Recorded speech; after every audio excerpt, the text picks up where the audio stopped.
पण निवडणूक तुमच्या साक्षीनं विचारा भाऊ गोविंदा आणि मेघराज बोलतेना परवा मी आमच्या नियामक मंडळाच्या बैठकीमध्ये सांगितलं, मी जरी एका पक्षाचा काम करत असलो तरी 15 वर्ष मी नाट्य परिषदेमध्ये काम करतोय, पण मी कोणाला विचारलं नाही की तुमचा पक्ष कुठचा आहे. तुम्हाला फक्त हेच सांगितलं की नाट्य परिषद चालवत असताना नाट्य चळवळ हाच तुमचा पक्ष आहे असं समजून जर तुम्ही काम केलं तर या संस्था चालणार आहे.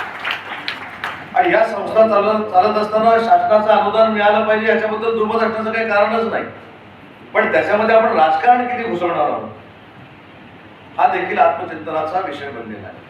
प्रत्येक नेत्याला असं वाटतं की ती संस्था माझ्या ताब्यामध्ये असली पाहिजे, प्रत्येक नेत्याला वाटतं की ती संस्था माझ्या ताब्यामध्ये असली पाहिजे. इथं आवर्जून मी शरद पवार साहेबांचा उल्लेख करेन की आमच्या अखिल भारतीय नाट्य परिषदेचे प्रमुख विश्वस्त हे माननीय शरद पवार साहेब, पण त्यांनी देखील या 25-30 वर्षामध्ये कोण विश्वस्त कुठच्या पक्षाचा आहे असं बघून काम केलेलं नाही. मला वाटतं की हे जर मराठी निर्मात्यांनी अवलंबलं, आणि ठीक आहे ज्याला कोणाला कोणाचा सपोर्ट करायचा हा त्याचा वैयक्तिक विषय आहे, पण अशी देखील बंधनं येतात.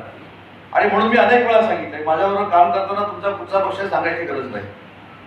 या सगळ्या क्षेत्राला जर राजकीय स्पर्श झाले तर आनंदजी मला असं वाटतं की हे क्षेत्र मागं जाऊ शकतं, आणि म्हणून ही सगळी क्षेत्र राजकारण विरहित असली पाहिजेत असं समजणारा एक मी प्रामाणिक कार्यकर्ता.